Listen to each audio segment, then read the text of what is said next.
Hi friends, అందరికీ నమస్కారం. అంజలి కథలకి స్వాగతం. ఈరోజు చందమామ కథ పేరు పరీక్ష. ఈ కథను రచించిన వారు లక్ష్మీ గాయత్రి గారు. చందన దేశాన్ని పరిపాలించే విక్రమవర్మకి పురుష సంతతి లేదు. ఉన్న ఒకే ఒక కుమార్తె శ్రీలేఖను ఆయన అల్లారు ముద్దుగా పెంచి సమస్త విద్యలు చెప్పించాడు. యుక్త వయసు వచ్చేసరికి ఆమె అసమాన సౌందర్య రాశిగాను అమిత మేధావిగాను ఖ్యాతికెక్కింది. కుమార్తెను చూసి గర్వపడిన విక్రమవర్మకు ఆమె వివాహం గురించిన చింత ప్రారంభమైంది. తనకు పురుష సంతతి లేని కారణంగా తనకు కాబోయే అల్లుడే చందన దేశానికి భావి మహారాజు అవుతాడు. అంతేకాక తన కుమార్తె అత్యంత బుద్ధిశాలి. అందుచేత సునిశిత ప్రజ్ఞాశాలిని అల్లుడుగా చేసుకోవాలని విక్రమవర్మ ఆరాటపడసాగాడు. ఇలా ఉండగా ఒకసారి విక్రమవర్మ ఆస్థానానికి ఒక పండితుడు వచ్చాడు.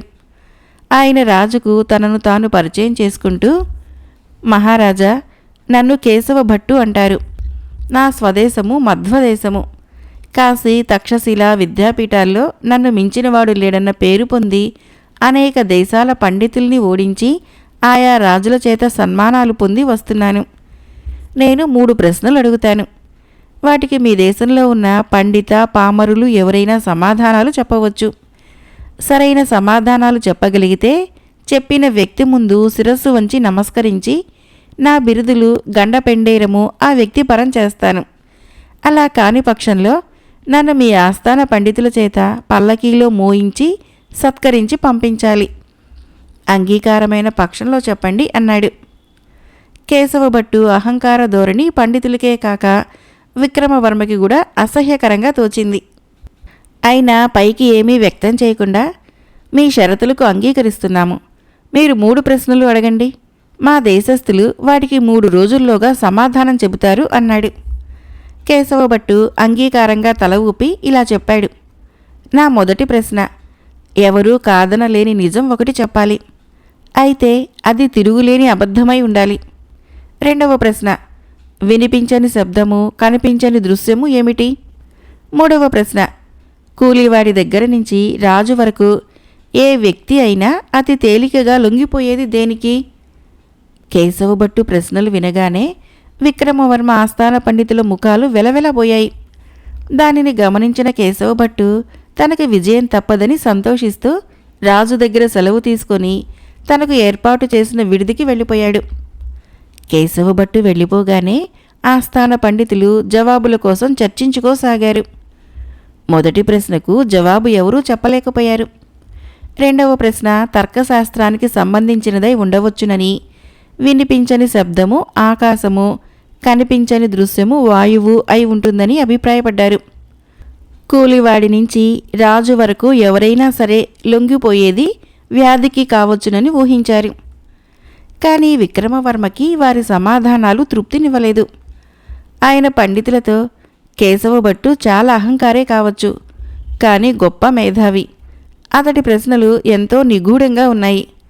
వాటికి మీరు ఊహించిన జవాబులు అర్ధరహితం అనిపిస్తున్నాయి. సరైన జవాబుల కోసము అన్వేషణ సాగించండి అని సభచాలించి కుమార్తె అంతఃపురానికి వెళ్ళాడు. గంభీర వదనంతో వచ్చిన తండ్రిని చూసి శ్రీలేఖ ఆశ్చర్యపడింది. విక్రమవర్మ కుమార్తెకు జరిగిందంతా చెప్పి, అమ్మా, ఓటమి తప్పదేమోనని భయంగా ఉన్నది. సంస్కారి ముందు ఓటమి అభివృద్ధి కారకము, అహంకారి ముందు ఓటమి ఆత్మహత్యతో సమానము అన్న సంగతి నీకు తెలియంది కాదు గదా. అయితే ఈ ప్రశ్నలకు నువ్వు సరైన జవాబులు చెప్పగలవన్న నమ్మకము నాకు ధైర్యాన్ని ఇస్తున్నది అన్నాడు. అంతా విన్న శ్రీలేఖ కొద్దిసేపు ఏదో ఆలోచించి, జవాబులు నాకు కూడా తెలియటం లేదు నాన్నగారు అన్నది. విక్రమవర్మ ఆ సమాధానానికి ఆశ్చర్యపోయి, అయితే ఇప్పుడేం చేసేటట్లు తల్లి అన్నాడు. అందుకు శ్రీలేఖ నవ్వి, నేను జవాబులు చెప్పలేకపోయినా జవాబులు దొరికే ఉపాయం చెప్పగలను. మన మంత్రి కుమారుడు రాజశేఖరుడు గొప్ప మేధావి అని విన్నాను. ఈ ప్రశ్నలకు అతడు జవాబు చెప్పగలడని నా నమ్మకం. అడిగి చూడండి అన్నది. ఈ మాటలతో విక్రమవర్మ సాలోచనగా తల పంకించి లేచి వెళ్ళిపోయాడు. విక్రమవర్మ తర్వాత పట్టపురాణి వైజయంతిదేవి దగ్గరకు వెళ్ళి సంగతి చెప్పి, దేవి, శ్రీలేఖ సంగతి నాకు బాగా తెలుసు. సమాధానాలు నిజంగా చెప్పలేకపోయినట్లయితే తనకు ఆ పాటి పాండిత్యం లేనందుకు దేశపు పరువు ప్రతిష్టల గురించి దిగులు చెంది ఉండేది. కానీ అటువంటి విచారమేదీ ఆమె ముఖంలో కనిపించలేదు. పైగా రాజశేఖరుడు తప్పక చెప్పగలడన్న విశ్వాసము, ధీమా ఆమె ముఖంలో కనిపించాయి. విషయమేమిటంటావు అని ప్రశ్నించాడు. వైజయంతి నవ్వి, స్త్రీ హృదయము మరొక స్త్రీకే బాగా తెలుస్తుందనా నా దగ్గరికి వచ్చారు అన్నది. విక్రమవర్మ కూడా నవ్వి, అలాంటిదేం లేదు, శ్రీలేఖ విషయంలో నీ నుంచి అదనపు సమాచారం తెలుసుకోవాలని వచ్చాను అన్నాడు. అయితే వినండి. శ్రీలేఖ రాజశేఖరుణ్ణి అభిమానిస్తున్నదని దాని చెలికెత్తల ద్వారా విన్నాను. అతడు కూడా శ్రీలేఖను అభిమానిస్తున్నట్లు తెలిసింది. శ్రీలేఖ ఈ ప్రశ్నలకు అతడి నుంచి జవాబులు రాబట్టడం ద్వారా అతడి ప్రజ్ఞా విశేషాలని మనను పరీక్షించి తగిన వరుడు అవునో కాదో నిశ్చయించమని చెప్పడమే అన్నది రాణి. కుమార్తె ఆలోచనా సరళికి ముగ్ధుడైన విక్రమవర్మ, అయితే ఆలస్యం దేనికి, వెంటనే అతన్ని పిలిపిద్దాము. అటు రాజకార్యము ఇటు గృహకార్యము కూడా నెరవేరుతాయి అన్నాడు. మరి కొద్దిసేపట్లో రాజశేఖరుడు వచ్చాడు. ఎప్పుడో ఉత్సవాల్లో తప్ప అతడిని ప్రత్యేకంగా గమనించని విక్రమవర్మ అతడి స్ఫురద్రూపాన్ని, తేజోవంతమైన ముఖవర్చస్సును పరీక్షగా చూసి కుమార్తె ఎన్నికను మనసులోనే మెచ్చుకుంటూ, కూర్చోనైనా అన్నాడు. తర్వాత విక్రమవర్మ అతడికి విషయమంతా చెప్పి, నువ్వు తప్పక జవాబులు చెప్పగలవని శ్రీలేఖ విశ్వాసము అన్నాడు. రాజశేఖరుడు చిన్నగా నవ్వి, ప్రభు, కేశవ భట్టు అత్యంత మేధావి అనే దానిలో సందేహం లేదు. అతడు శాస్త్రాన్ని, కల్పనని, వాస్తవాన్ని తన 3 ప్రశ్నలలోనూ ఇమిడ్చాడు. అతడి మొదటి ప్రశ్న తర్కశాస్త్రానికి సంబంధించింది. దానికి జవాబు, నాకు మరణం లేదు. ఇది లౌకికంగా తిరుగులేని అబద్ధం. ఎందువలనంటే సృష్టిలో మరణం లేని ప్రాణి ఏదీ లేదు. అయితే తార్కికంగా అది ఎవరూ కాదనలేని నగ్న సత్యం. కారణము, తర్కబద్ధంగా చెప్పాలంటే నేను అనే పదము ఆత్మకు వర్తిస్తుందే కానీ పాంచభౌతికమైన శరీరానికి వర్తించదు. అంటే ఆ వాక్యానికి అర్థము ఆత్మకు మరణం లేదు అని. ఆ విధంగా పైవాక్యము తార్కికంగా ఎవరూ కాదనలేని నిజము, లౌకికంగా తిరుగులేని అబద్ధము అయింది. ఇదే మొదటి ప్రశ్నకు జవాబు అన్నాడు. రాజశేఖరుడి వ్యాఖ్యానానికి సంతోషించిన విక్రమవర్మ, బాగా చెప్పావు నాయనా, మిగిలిన 2 ప్రశ్నలకు జవాబులు కూడా చెప్పు అన్నాడు. దానికి రాజశేఖరుడు, 2వ ప్రశ్నలో వినిపించని శబ్దము మనసు చేసే బోధ. అది శబ్ద తరంగాల ద్వారా కాక మనసు ద్వారా మెదడుకు చేరే వాక్కు. అనుభవించేవాడికి తప్ప రెండో వ్యక్తికి వినిపించదు. అలాగే కనిపించని దృశ్యము ఊహ. ఊహించుకునేటప్పుడు కళ్ళకు కట్టినట్లు కనిపించే దృశ్యము పై 2 స్థిరమైన అస్తిత్వాలు కలిగినవి కావు గనక, అయినప్పటికీ అనుభవైక వేద్యాలు కనుక వినిపించని శబ్దము, కనిపించని దృశ్యము అయినాయి. ఇదే 2వ ప్రశ్నకు జవాబు అన్నాడు. విక్రమవర్మ ఆనందంగా రాణి వైపు చూశాడు. ఆమె ప్రశంసాపూర్వకంగా నవ్వుతూ, చాలా బాగా చెప్పావు నాయనా అన్నది. తర్వాత రాజశేఖరుడు ఇక 3వ ప్రశ్నకు జవాబు పొగడ్త. కూలీవాడి దగ్గర నుంచి రాజు వరకు అతి తేలికగా లొంగిపోయేది పొగడ్తలకే గదా అంటూ ముగించాడు. విక్రమవర్మ చప్పట్లు చరుస్తూ, శభాష్ రాజశేఖర, చాలా చక్కటి జవాబులు చెప్పావు. నీ తెలివికి ఇంకొక పరీక్ష పెడుతున్నాను. ఇప్పుడు నీకు కనిపించనిది, నాకు కనిపించేది అయిన దృశ్యం ఏమిటో చెప్పు చూద్దాము అన్నాడు. రాజశేఖరుడు చిరునవ్వుతో, పొరబడుతున్నారు మహారాజా, మీకు కనిపించే దృశ్యమే నాకు కూడా కనిపిస్తున్నది అన్నాడు. రాజు ఆశ్చర్యపడి, నీకు కనిపిస్తున్నదా, అదేంటో చెప్పు అని అడిగాడు. రాజశేఖరుడు కొద్దిగా సంకోచిస్తూ, మీ అమ్మాయి నాకు వరమాల వేస్తున్న దృశ్యము అన్నాడు. ఆ జవాబు విని రాణి వైజయంతి మనసులోనే నవ్వుకున్నది. విక్రమవర్మ మాత్రము కోపం నటిస్తూ, ఏమిటి, ఏదో 3 ప్రశ్నలకు జవాబులు చెప్పినంత మాత్రాన రాజకుమార్తెనిచ్చి వివాహం చేస్తాననుకున్నావా అన్నాడు. రాజశేఖరుడు నవ్వి, మీకు ఆ ఉద్దేశం లేని పక్షంలో ప్రశ్నలకు సరైన జవాబులు నేను చెప్పగానే మెచ్చుకొని, బాగానే ఉన్నాయి కానీ ఇవి సరైనవి అవునో కాదో కేశవు భట్టు చెప్పాలి కదా అని ఉండేవాళ్ళు. అంతేకాని రాజకార్యాల్ని మర్చిపోయి నన్ను ఇంతగా ప్రశంసించి నా తెలివికి ఇంకో పరీక్ష పెట్టి ఉండేవాళ్ళు కాదు అన్నాడు. ఆ మాటలు వింటూనే విక్రమవర్మ ఆనందంతో రాజశేఖరుణ్ణి కౌగలించుకొని, నాయనా, తిరుగులేని ఆత్మవిశ్వాసం కల నువ్వు మా శ్రీలేఖకు తగిన వరుడివి. మన ఇద్దరికీ కనిపించిన దృశ్యాన్ని త్వరలోనే అందరికీ కనిపించేటట్లు చేస్తాను అన్నాడు. ఆ సాయంకాలమే సభ ఏర్పాటైంది. సభకు కేశవభట్టుతో పాటు రాణి వైజయంతిదేవి, శ్రీలేఖ, రాజశేఖరుడు కూడా వచ్చారు. నిండు సభలో రాజశేఖరుడి సమాధానాలు విన్న కేశవభట్టు అతడి సమాధానాలు సరైనవేనని అంగీకరిస్తూ తాను ఓడిపోయినట్లు ఒప్పుకొని శిరస్సు వంచి రాజశేఖరుడికి నమస్కరించి తన బిరుదులన్నీ అతడి పరంచేసి తన గండపెండేరాన్ని తీసి రాజశేఖరుడికి స్వయంగా తొడిగాడు. ఆ తర్వాత సభాసదుల శుభాశీస్సుల మధ్య శ్రీలేఖ రాజశేఖరుడి మెడలో వరమాల వేసింది. మరొక కథ పేరు కీర్తిచంద్రిక నిర్ణయం. ఇది బేతాళ కథ. పట్టు వదలని విక్రమార్కుడు చెట్టు వద్దకు తిరిగి వెళ్ళి చెట్టుపై నుంచి శవాన్ని దించి భుజాన వేసుకొని ఎప్పటిలాగే మౌనంగా శ్మశానం కేసి నడవసాగాడు. అప్పుడు శవంలోని బేతాళుడు, రాజా, నీ పట్టుదల, శ్రమకు ఓర్చగల శక్తి చూస్తూ ఉంటే నిన్ను అభినందించకుండా ఉండలేకపోతున్నాను.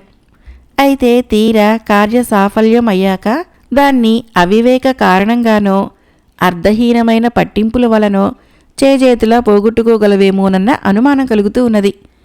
ఇందుకు ఉదాహరణగా కీర్తిచంద్రిక అనే రాకుమారి కథ చెబుతాను, శ్రమ తెలియకుండా విను అంటూ ఇలా చెప్పసాగాడు.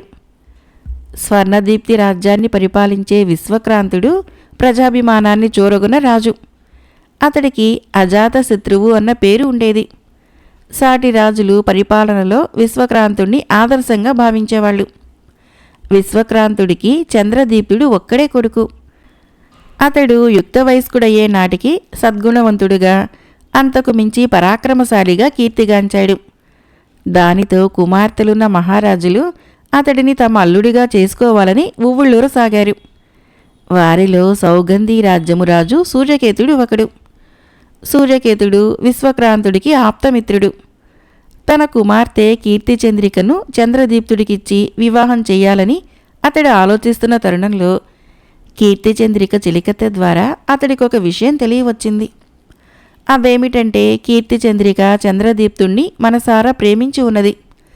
అతన్ని వివాహమాడి తీరాలని నిశ్చయించుకున్నది. ఈ సంగతి తెలిసాక సూర్యకేతుడు విశ్వక్రాంతుణ్ణి స్వయంగా కలుసుకుని, నీ కుమారుణ్ణి నేనెరుగుదును. నా కుమార్తెను నువ్వు చూసే ఉన్నావు. ఆమెను నీ కోడలుగా చేసుకుని మన స్నేహాన్ని బంధుత్వంగా మార్చు అని కోరాడు. స్నేహితుడు కోరిక విన్న విశ్వక్రాంతుడు ఎంతగానో సంతోషించి అప్పటికప్పుడు చంద్రదీప్తుడికి కబురు పంపాడు. విషయం తెలుసుకున్న చంద్రదీప్తుడు తండ్రితో, క్షమించండి, నేను సాగరిక యువరాణి మనోజ్ఞమాలను ప్రేమించాను. ఆమెను పరిణయమాడాలన్నది నా కోరిక అన్నాడు. విశ్వక్రాంతుడు ఒక్క క్షణం ఆలోచించి, సరే, వివాహం అనేది నీ జీవితానికి సంబంధించినది. స్నేహితులమైన మేము వియంకులం కావాలని ముచ్చటపడ్డాము. దైవలీల ఎలా ఉంటే అలాగే జరుగుతుంది, వెళ్ళిరా అన్నాడు. అయితే సూర్యకేతుడు కల్పించుకొని చంద్రదీప్తుడితో, చంద్ర, నా కుమార్తె మనసా వాచా నిన్నే కోరుకుంటున్నది, ఆమెని కాదనుకు అన్నాడు. చంద్రదీప్తుడు సూర్యకేతుడి కోరికను సున్నితంగా తిరస్కరించాడు. అప్పుడు సూర్యకేతుడు విశ్వక్రాంతుడితో, చంద్రదీప్తుడు చిన్నవాడు, అనుభవశూన్యుడు, తెలియక మాట్లాడుతున్నాడు. నువ్వు కొంచెం చెప్పి ఒప్పించు అన్నాడు. దానికి విశ్వక్రాంతుడు, వివాహ విషయంలో బలవంతం చేయటం మంచిది కాదు అన్నాడు. పోనీ మనోజ్ఞమాలతో పాటు నా కుమార్తెను కూడా వివాహమాడమని నీ కుమారుడికి ఎందుకు చెప్పకూడదు అని అడిగాడు సూర్యకేతుడు అసహనంగా. తండ్రి జవాబిచ్చే లోపలే చంద్రదీప్తుడు, క్షమించండి, మా వంశంలోని వారందరూ ఏకపత్నీవ్రతులు అన్నాడు. అది వింటూనే సూర్యకేతుడు కోపోద్రిక్తుడై, ఈ వివాహానికి అంగీకరించని పక్షంలో తీవ్ర పరిణామాలని ఎదుర్కొనవలసి వస్తుంది అని రథం ఎక్కి తన రాజ్యానికి వెళ్ళిపోయాడు. ఆ తర్వాత వారం తిరగకుండానే సూర్యకేతుడు విశ్వక్రాంతుడి మీద యుద్ధం ప్రకటించాడు. ధర్మబద్ధంగా మాట్లాడిన తనతో సూర్యకేతుడు యుద్ధానికి సిద్ధపడటము విశ్వక్రాంతుడి మనసును నొప్పించింది. చేసేది లేక అతడు యుద్ధ ప్రయత్నాలు ప్రారంభించాడు. యుద్ధ భూమికి బయలుదేరుతున్న తండ్రితో చంద్రదీప్తుడు, ఈ యుద్ధానికి కారణం నేనే ఆ సూర్యకేతుడిని ఎదుర్కొంటాను. అందువలన నా బలపరాక్రమాలేమిటో అతడికే కాక సాటి రాజులకు కూడా తెలుస్తుంది అన్నాడు. అక్కడ కీర్తిచంద్రికకు తన తండ్రి విశ్వక్రాంతుడి మీద యుద్ధం ప్రకటించటము ఏమాత్రమూ ఇష్టం లేదు. తన వివాహ సమస్య కోసము ఇరుపక్షాల ఎందరో సైనికులు బలి కాబోవటము ఆమెకు అమితమైన విచారాన్ని కలిగించింది. బాగా ఆలోచించిన మీదట కీర్తిచంద్రికకు ఒక పరిష్కార మార్గం కనిపించింది. తాను కూడా యుద్ధ విద్యలన్నిటిలో ముఖ్యంగా ఖడ్గ యుద్ధంలో ప్రవీణురాలు. తమ రాజ్యం తరపున తాను, స్వర్ణదీప్తి రాజ్యం తరపున చంద్రదీప్తుడు ఇద్దరే యుద్ధం చేస్తారు. తాను ఓడితే చంద్రదీప్తుడు మనోజ్ఞమాలను వివాహమాడతాడు. ఒకవేళ చంద్రదీప్తుడు ఓడితే అతడు తనను తప్పక వివాహమాడాలి. అయితే చంద్రదీప్తుడు వంటి మహావీరుణ్ణి తాను ఓడించగలదా? ఈ సందేహం కలిగిన సమయంలోనే కీర్తిచంద్రికకు తమ రాజగురువు మాటలు జ్ఞప్తికి వచ్చాయి. దాపులునున్న దక్షకారణ్యంలో నీలాంబరుడనే మునీశ్వరుడున్నాడు. ఆయన గొప్ప తపస్శాలి. న్యాయసమ్మతం అని భావిస్తే ఆయన ఎవరికైనా కోరిన వరం ఇవ్వగలడు. కీర్తిచంద్రిక గుర్రం మీద బయలుదేరి అరణ్యంలో ఉన్న నీలాంబరుడి ఆశ్రమం చేరి తన సమస్య గురించి ఆయనకు విన్నవించింది. ముని కొంతసేపు ఆలోచించి, అమ్మా, నీకు ఖడ్గసిద్ధి అనే మంత్రం ఉపదేశిస్తాను. ఆ మంత్ర ప్రభావం వలన నువ్వు ఖడ్గాన్ని ఒక్క క్షణం పాటు మెరుపు వేగంతో జుళిపించగలవు. ఎంతటి శక్తివంతుడైనా ఆ క్షణంలో నీ దాటికి తట్టుకోలేడు అని చెప్పి ఆమె చెవిలో మంత్రం ఉపదేశించాడు. కీర్తిచంద్రిక మునికి తన కృతజ్ఞత చెప్పుకొని రాజప్రాసాదానికి తిరిగి వచ్చింది. ఆమె ద్వారా సంగతి విన్న సూర్యకేతుడు, అమ్మా, నువ్వు పురుష వేషంలో చంద్రదీప్తుడితో యుద్ధం చెయ్యి. ఓడిపోయిన అతడికి రాజ్యం ఎరగా చూపి వివాహానికి ఒప్పిద్దాము అన్నాడు. తర్వాత సూర్యకేతుడు ఒక దూత ద్వారా విశ్వక్రాంతుడికి, యుద్ధం పేరుతో ప్రాణ నష్టం కలిగించడం నాకిష్టం లేదు. నా సైన్యంలోని ఒక వీరుడితో నీ కుమారుడు చంద్రదీప్తుణ్ణి ద్వంద్వ యుద్ధం చేయమను. చంద్రదీప్తుడు ఓడితే మీ రాజ్యం మాదైతుంది, మా వీరుడు ఓడితే మా రాజ్యం మీదైతుంది అని కబురు పంపాడు. ఇందుకు విశ్వక్రాంతుడు అంగీకరించాడు. యుద్ధభూమిలో పురుష వేషంలో ఉన్న కీర్తిచంద్రిక, చంద్రదీప్తుడు కత్తి యుద్ధానికి తలపడ్డారు. కొంతసేపు యుద్ధం జరిగింది. చంద్రదీప్తుడి కత్తి దెబ్బలు కాచుకోవటము కీర్తిచంద్రికకు కష్టమైంది. అప్పుడామె ముని ఉపదేశించిన ఖడ్గసిద్ధి మంత్రాన్ని స్మరించింది. మరుక్షణము ఆమె చేతిలోని కత్తి మెరుపు వేగంతో కదిలింది. ఒక్క క్షణము చంద్రదీప్తుడికి ఏం జరుగుతున్నది అర్థం కాలేదు. మరుక్షణము అతడి చేతిలోని కత్తి ఎగిరి దూరంగా పడింది. సూర్యకేతుడు చంద్రదీప్తుడిని బంధించి తన రాజ్యానికి తీసుకుని పోయాడు. మర్నాడు అతడు చంద్రదీప్తుడితో, ఇప్పటికైనా మించిపోయింది లేదు. ద్వంద్వ యుద్ధంలో నిన్ను ఓడించినది పురుష వేషంలో ఉన్న నా కుమార్తె కీర్తిచంద్రిక. నా అల్లుడివైతే ఆమెతో పాటు నా రాజ్యం కూడా నీదే అవుతుంది అన్నాడు. ఇందుకు చంద్రదీప్తుడు, క్షమించండి మహారాజా, వివాహ విషయంలో నా నిర్ణయమేదో మీకు లోగడే తెలియపరిచాను. ఆ నిర్ణయంలో మార్పు లేదు అన్నాడు. తండ్రి ద్వారా చంద్రదీప్తుడి అభిప్రాయం తెలుసుకున్న కీర్తిచంద్రిక చాలా నిరుత్సాహపడింది. సూర్యకేతుడు చంద్రదీప్తుణ్ణి బందీగా తీసుకుపోయాడన్న సంగతి విన్న మనోజ్ఞమాల తండ్రి సోమవర్మ సూర్యకేతుడి మీద యుద్ధం ప్రకటించాడు. ఇది తెలిసిన సూర్యకేతుడు కుమార్తెతో, సోమవర్మ యుద్ధ ప్రకటన గురించి విచారించకు. అతడి సైనిక బలము మన ముందు ఎందుకూ కొరగాదు. మన సైన్యాన్ని పంపి అతన్ని సునాయాసంగా ఓడించగలము అన్నాడు. ఈ జరిగిన సంఘటనలన్నింటినీ గురించి సుదీర్ఘంగా ఆలోచించిన మీదట కీర్తిచంద్రిక తండ్రితో, నాన్న, నా మనసు మార్చుకుంటున్నాను. చంద్రదీప్తుడి వివాహము మనోజ్ఞమాలతో దగ్గర ఉండి జరిపించదలిచాను అని చెప్పింది. సూర్యకేతుడు సరైనట్లు తల ఊపి మంత్రి ద్వారా విశ్వక్రాంతుడికి లేఖ పంపుతూ అందులో, నా కుమార్తె మంత్రప్రభావంతో నీ కుమారుని గెలిచిందే కానీ స్వయం శక్తితో కాదు. అందువలన నీ కుమారుడి ఓటమిని అంగీకరించనవసరం లేదు. నీ రాజ్యం నీకే చెందుతుంది, నన్ను క్షమించు అని వేడుకున్నాడు. తర్వాత మనోజ్ఞమాలతో చంద్రదీప్తుడి వివాహము కీర్తిచంద్రిక సమక్షంలో వైభవపేతంగా జరిగింది. బేతాళుడు ఈ కథను చెప్పి, రాజా, కీర్తి చంద్రిక చంద్రదీప్తుణ్ణి గాఢంగా ప్రేమించిందన్న దాంట్లో సందేహానికి తావులేదు.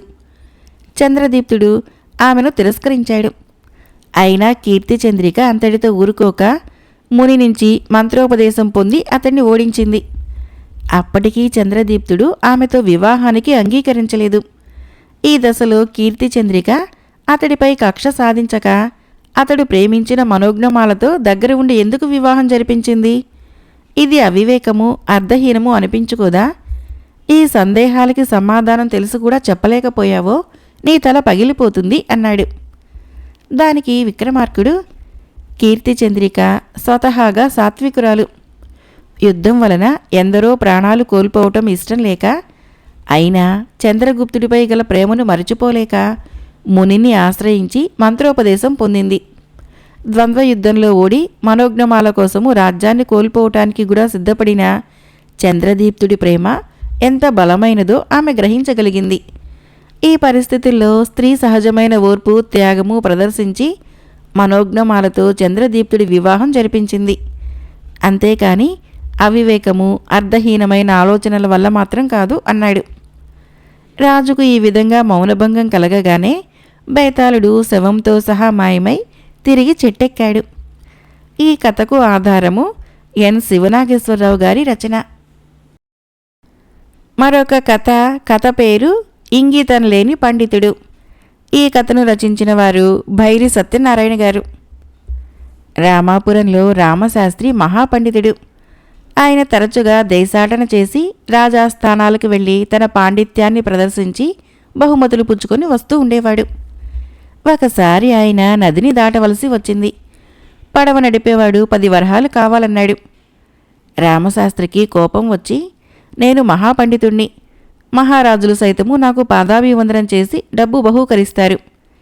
నా వంటివాడు నీ నావ ఎక్కటమే అదృష్టంగా భావించి ఊరికే నది దాటించవలసింది పోయి ఎక్కువ డబ్బు అడుగుతావా అన్నాడు. పడవ నడిపేవాడు వెంటనే ఆయన పాదాల మీద పడి, అయ్యా, నా వల్ల పొరపాటైంది, క్షమించండి, తమర్ని ఊరికే పడవ ఎక్కించుకొని నదిని దాటిస్తాను, కానీ ఒక్కసారి నా ఇంటికి వచ్చి నా ఆతిథ్యం స్వీకరించాలి అన్నాడు. రామశాస్త్రి సరేనని పడవ నడిపేవాడింటికి వెళ్ళాడు. వాడు ఆయన్ని మర్యాద చేసి ఉచితాసనం మీద కూర్చోబెట్టి లోపలికి వెళ్ళాడు. కాసేపటికి బయటికి వచ్చి, అయ్యా, కట్టెలు రాజుకోవటం లేదు, తమరు నిప్పును పుట్టించగలరా అని అడిగాడు. నా వద్ద నిప్పును పుట్టించే చెకుముకి రాళ్లున్నాయి, తీసుకుని వెళ్ళు అంటూ రామశాస్త్రి వాడికి ఆ రాళ్ళనిచ్చాడు. కాసేపటికే వాడు మళ్ళీ బయటికి వచ్చి, అయ్యా, తమ దయ వలన కట్టెలు రాజుకున్నాయి, పొయ్యి మండుతోంది, నీళ్లు మరుగుతున్నాయి, కానీ నీటిలో వేయటానికి బియ్యం కానీ కూరలు కానీ లేవు, ఏం చెయ్యాలో తెలియటం లేదు అన్నాడు. రామశాస్త్రి చిరాగ్గా, వంట గురించి మగవాడికేం తెలుస్తుంది, నీ భార్యను అడిగి తెలుసుకో అన్నాడు. అది మాట్లాడే స్థితిలో ఉంటే తమరిని ఎందుకు అడుగుతాను బాబు, నా భార్య నిన్నటి నుంచి మూసిన కన్నెరక్కుండా పడి ఉంది అన్నాడు పడవ నడిపేవాడు. అలాంటప్పుడు నన్ను నీ ఇంటికెందుకు పిలిచావు అన్నాడు రామశాస్త్రి కోపం పట్టలేక. అయ్యా, బియ్యము కూరలు సృష్టించి నా భార్య జబ్బుని తగ్గించగలరని నేను అనుకున్నాను అన్నాడు పడవ నడిపేవాడు. మూర్ఖుడా, నేను మంత్రవేత్తను, వైద్యుణ్ణి కాను, పండితుణ్ణి, ఆ మాత్రం అర్థం చేసుకోలేవా అన్నాడు రామశాస్త్రి. అయితే తమరు పాండిత్యంతో ఇంటికి కావలసినవన్నీ సమకూర్చుకోలేరా అన్నాడు పడవ నడిపేవాడు ఆశ్చర్యంగా. పాండిత్యము లేని వాటిని సృష్టించదు, ఉన్నవాడిని సంతోషపెడుతుంది. ఆ సంతోషంలో ఉన్నవాడు నాకు డబ్బిస్తాడు, ఆ డబ్బుతో నేను నా కుటుంబాన్ని పోషించుకుంటాను అన్నాడు రామశాస్త్రి. అయ్యా, డబ్బు సంపాదించాలని నువ్వు పాండిత్యము పలుచోట్ల ప్రదర్శిస్తున్నావు. నాకు పాండిత్యం రాదు, పడవ నడపటం వచ్చు. డబ్బు సంపాదించడానికి నేను ఆ విద్యను ఉపయోగించుకోవడం తప్పైందా? నా ఇంట్లో సరుకులు సృష్టించలేనప్పుడు, నా భార్య జబ్బు తగ్గించలేనప్పుడు నీ పాండిత్యం వల్ల నాకు ప్రయోజనమేమిటి? నీ కాళ్ళకు నేనెందుకు మొక్కాలి అన్నాడు పడవ నడిపేవాడు. అప్పటికి పండితుడికి జ్ఞానోదయమై, ఒరేయ్, శాస్త్రాలు చదవకపోయినా నాకు చక్కగా గుణపాఠం చెప్పావు. 10 వరహాలు అడిగినప్పుడే నీ పరిస్థితి గ్రహించి విషయం అడిగి తెలుసుకొని నీకు సాయపడాలన్న ఇంగిత జ్ఞానం లేకపోయింది. నా తప్పు మన్నించు అంటూ వాడికి 100 వరహాలు బహుమానంగా ఇచ్చి తన దాన్ని తాను వెళ్ళాడు. ఆ తర్వాత రామశాస్త్రి మళ్ళీ ఎవరితోనూ అహంకరించి మాట్లాడలేదు. మరొక కథ పేరు వల్లభుడి గంటలు. ఈ కథను రచించిన వారు వైవివి సత్యనారాయణ గారు. అవంతి నగరాన్ని అమరసింహుడు అనే రాజు పరిపాలిస్తున్నాడు. ఆయన ప్రజల సౌకర్యార్థము రాజధాని నగరం మధ్యలో ఎత్తైన స్తూపం నిర్మించి దానిపై పెద్ద కంచుగంటను ఏర్పాటు చేసి రాత్రివేళ నగరవాసులకు సమయం తెలియటానికి జాముకి గంటలు కొట్టమని వల్లభుడు అనేవాడిని నియమించాడు. వల్లభుడు వేళ తప్పకుండా గంటలు కొట్టి తన ధర్మం నిర్వహించేవాడు. కానీ కొంతకాలం జరిగేసరికి వాడిలో గర్వం మొదలైంది. నగరవాసులు సమయానికి నిద్రపోయి వేళకు లేస్తూ తమ పనులు సక్రమంగా నిర్వహిస్తున్నారంటే అందుకు కారణం తానేనని వాడికి తోచింది. తాను పొరపాటు చేస్తే నగర జీవితము స్తంభించిపోగలదని వాడనుకుంటే, నువ్వు బాధ్యత గల జీతగాడివి, అందుకు నేను మెచ్చుకోవచ్చు, అంతేకాని నగర జీవితం నీ మీద ఆధారపడి ఉందనుకుంటే అది తప్పు అని నచ్చచెప్పింది వాడి భార్య. భార్య కూడా తన గొప్పతనం అర్థం చేసుకున్నందుకు వల్లభుడికి కోపం వచ్చింది. ఒక రాత్రిపూట వాడు తెల్లవారుజామును మ్రోగించే 12 గంటలని రాత్రి 2వ జామునే మ్రోగించి వేశాడు. ఇంకా అర్ధరాత్రి అయినప్పటికీ నగరవాసులందరికీ గంటలు విని వాళ్ళు విరుచుకుంటూ నిద్రలేచారు. ఆ రోజొక విచిత్రం జరిగింది. అంతా మంచి నిద్రలో ఉంటారని నగరంలోకి ప్రవేశించిన దొంగల గుంపు మొత్తము నగరవాసులందరూ ఒక్కసారిగా మేలుకోవటంతో ఎదురుదాడికి గురయ్యారు. దొంగల గుంపంతా పట్టుబడ్డారు. కావాలనే వల్లభుడు గంటలు కొట్టి హెచ్చరించాడని భావించి మహారాజు వాడికి మంచి కానుకలిచ్చి సత్కరించాడు. రాజు మెచ్చుకున్నప్పటికీ అసలు విషయం వేరు కాబట్టి వల్లభుడికి తృప్తి కలగక మరొక రాత్రి గంటలు పొరపాటుగా కొట్టాడు. ఆ రాత్రి ఉన్నట్లుండి ఆకాశము కారు మబ్బులతో నిండిపోయింది. వల్లభుడి కారణంగా ముందుగా లేచిన వారందరూ చావడిలో పెట్టుకున్న ధాన్యాలు త్వరగా జాగ్రత్త చేసుకున్నారు. గుడిసెల్లో ఉండేవాళ్ళు సురక్షిత ప్రాంతాలకు చేరుకున్నారు. అందువలన ఎన్నో ఏళ్లుగా కనీ విని ఎరుగని గాలివాన వచ్చినప్పటికీ రాజధాని నగరంలో జన నష్టం కలగలేదు. అమరసింహుడు వల్లభుడిని మరింత ఘనంగా సన్మానించి కానుకలిచ్చాడు.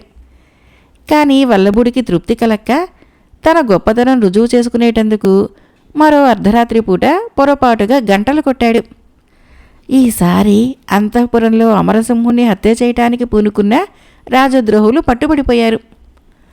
మహారాజు వెంటనే వల్లభుణ్ణి కబురు పెట్టి రప్పించి, ఈ రోజు నుంచి నువ్వు నా అంగరక్షకుడిగా ఉందువుగాని అని చెప్పాడు. తన గొప్పతనం తగ్గిపోతుందన్న భయంతో, ప్రభు, నన్ను గంటలు కొట్టేవాడిగానే ఉండనివ్వండి అన్నాడు వల్లభుడు. గంటలు కొట్టడము మెదడు లేనివాళ్లు చేసే పని. నీ వంటి చురుకైనవాడు నాకు అంగరక్షకుడిగా ఉండటానికే తగును. నా మీద హత్యా ప్రయత్నం జరుగుతున్నా తెలుసుకోలేకపోయినా నా పాత అంగరక్షకుడి వంటి ముద్దు మనిషికే ఆ పని అప్పగించాలి అన్నాడు అమరసింహుడు. గంటలు కొట్టేవాని పని గురించి మహారాజు అభిప్రాయం తెలిసాక అంతకాలము వల్లభుడి బుర్రలో ఉన్న అహంకారము పూర్తిగా తొలగిపోయింది. ఆ తర్వాత నుంచి తననెవరైనా పొగిడినా తనకంటే ఎందరో ఇంకా గొప్పవాళ్ళు ఉన్నారని గ్రహించి వినయంగా ఉండసాగాడు. మరొక చిన్న కథ పేరు గాడిదకేమి తెలుసు గంధపు వాసన. ఇది సామెత కథ. ఈ కథను రచించిన వారు జ్యోతిర్మయి గారు. ధర్మన్న మంచివాడు. వాడొకసారి అడవి మార్గాన పట్నం వెళుతూ ఉంటే సాయంగా సూరన్న అనే మిత్రుడు కూడా బయలుదేరాడు. అడవి మధ్యలో వీరన్న అనే గజదొంగ వారిని అటకాయించాడు. సూరన్న తిరగబడబోతే ధర్మన వారించి, బాబు, ఎంతో గొప్ప అవసరం ఉండటం వలన నువ్విలా దొంగతనానికి పాల్పడి ఉంటావు. మామూలుగా అయితే నువ్వు నన్ను దోచుకుంటే నాకు బాధ కలగదు. ఇప్పుడు నా దగ్గరున్న డబ్బు ఎన్నో ఏళ్లుగా ఎంతో శ్రమపడి కూడబెట్టినది. చనిపోయే ముందు నా తల్లి పట్నంలో శ్రీనివాసుడి గుడిలో 100 మంది పేదవారికి ఒక్కసారి తన పేరిట అన్నదానం చేయమని కోరింది. ఆ కోరిక తీర్చడానికే ఇప్పుడు పట్నం వెళ్తున్నాను. నన్ను దయతలిచి విడిచిపెట్టు అన్నాడు వీరన్నతో. దీనికి వీరన్న పకపకా నవ్వి, ఎలాగూ దానమే చేద్దామనుకుంటున్నప్పుడు ఈ డబ్బు గురించి నీకింకా బెంగ ఎందుకు? ఇక్కడే అన్నదానం చేశాననుకొని వెనక్కు తిరిగి వెళితే పట్నం వెళ్లే శ్రమ కూడా తప్పుతుంది అన్నాడు.